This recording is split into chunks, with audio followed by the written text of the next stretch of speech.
will get a heart attack? யாருக்கு இந்த இருதய நோய் வரும்? Watch a man who is all the time eager to give an answer. எப்ப பார்த்தாலும் பதில் சொல்றதுக்கு துடிதுடிச்சிட்டு இருக்கிற ஆளை கவனி. Oh, a man who is ready to talk all the time. எப்ப பார்த்தாலும் பேசுறதுக்கு ரெடியா இருக்கு. Have you talked to some people? யாரிடத்தாலும் பேசி இருக்கிறீங்களா? See how they respond. அவங்க எப்படி உங்களுக்கு பதில் சொல்றாங்க பாருங்க. Before you finish your question, they will answer. உங்க கேள்வியை நீங்க முடிக்கிறதுக்கு முன்னால பதில் சொல்லுவாங்க. Probably you have gone to some marriage houses. சில வேளையில சில கல்யாண வீடுகளுக்கு நீங்க போயிருக்கலாம். You will see some Gadabada masters there. சில அங்க கடபடா மாஸ்டர்ஸ் எல்லாம் இருப்பாங்க.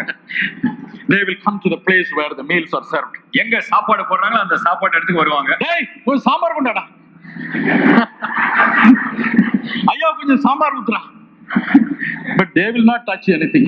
அவங்க மாத்திரம் சாம்பார் பாத்திரத்தை தொடவே மாட்டாங்க. They will not take the bucket. அவங்க பக்கெட் எடுத்துக்க மாட்டாங்க. But they will make others to do that. மற்றவர்கள் அந்த காரியத்தை செய்யும்படியாக செய்வாங்க. And they will say, I have supervised the whole thing. அவங்க ஐயா நான் தான் என் பார்வையில தான் பந்தியே நடந்துச்சு. I only looked after the whole. நான் தாங்க எல்லாத்தையும் கவனிச்சேன். I only served sambar to everybody. நான் தாங்க எல்லாருக்கும் sambar ஊத்துனேன். I only put biryani for everyone. நான் தாங்க எல்லாருக்கும் பிரியாணி நான் தான் போட்டேன். One day I went to my relative's house. ஒரு நாள் என்னுடைய உறவினர் வீட்டுக்கு நான் போனேன். They had a marriage. அவங்க வீட்ல கல்யாணம் So நடந்தது. they wanted me to come. அவங்க என்ன கூப்பிட்டாங்க. So I went there. ஆகையில நான் போனேன். And one Gadabada master came there. அங்கேயே ஒரு கடவுளா மாஸ்டர் வந்தார். What a great privilege, sir, you have come. ஐயா நீங்க வந்து எங்களுக்கு எவ்வளவு பாக்கியம் தெரியுமா? He said, come on, bring that bucket to me. அக்கடா கூட பக்கெட் பண்ணா. I want to serve now. நான் தான் இப்ப ஊத்த போறேன். Ayya, you sit down, ayya. ஐயா நீங்க உட்காருங்க.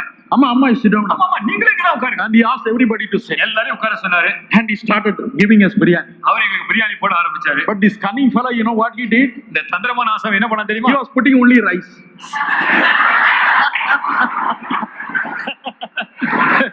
பிரியாணில கறி போறதுக்கு பதிலா சோறு தான் தூக்கி வச்சாரு. He said, here you are a great preacher, you must eat well. ஐயா நீங்க பெரிய பிரசங்க நல்லா சாப்பிடணும் ஐயா.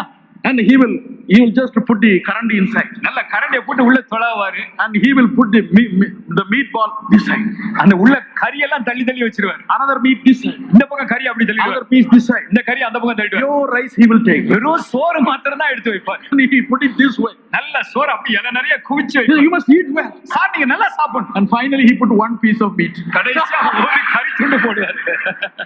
I wanted to give that meat to him. நான் அந்த கறியை அவருக்கு கொடுக்கணும்னு ஆசைப்பட்டேன். Because he is such a wonderful job he has done. என்ன ரொம்ப அருமையா வேலை செஞ்சாரு பாருங்க. Gadabada masters. கடவுளா மாஸ்டர்ஸ் அவங்க எல்லாம். And the Reader's Digest says, reader Doge சொல்லுது. only such people will get a heart attack. அப்படிப்பட்டவங்க தான் இருதய நோயே வரும்னு சொல்லி. I did it. நான் செஞ்சேன். I gave the boneless biryani. நான் தான் கறி இல்லாத பிரியாணி அவருக்கு கொடுத்தேன். I gave the biryani without meat. I only did that. நான் தான் அவருக்கு கறி இல்லாத பிரியாணி நான் தான் போட்டேன். Where he wanted to tell my relative in the evening, மாலையில எங்களுடைய உறவினர்கிட்ட சொல்லுவாரு. see how much meat I have gathered. பாத்தீங்களா எவ்வளவு கறியை நான் சேர்த்து வச்சிருக்கேன் பாத்தீங்களா? I gave these fellows rice. மத்தவங்களுக்கு எல்லாம் வெறும் சோறை போட்டு நான் கறியை சேர்த்து வச்சிருக்கேன். I did that. நான் தான் அதை செஞ்சேன். Poor man, he is going to get a heart attack soon. அவருக்கு தான் இருதய நோயே வரப்போகுது. My dear brothers and sisters, என்னுடைய சகோதரனே சகோதரி, let us search our hearts before God. தேவனுக்கு முன்பாய் நம்முடைய இருதயத்தை ஆராய்ந்து பார்.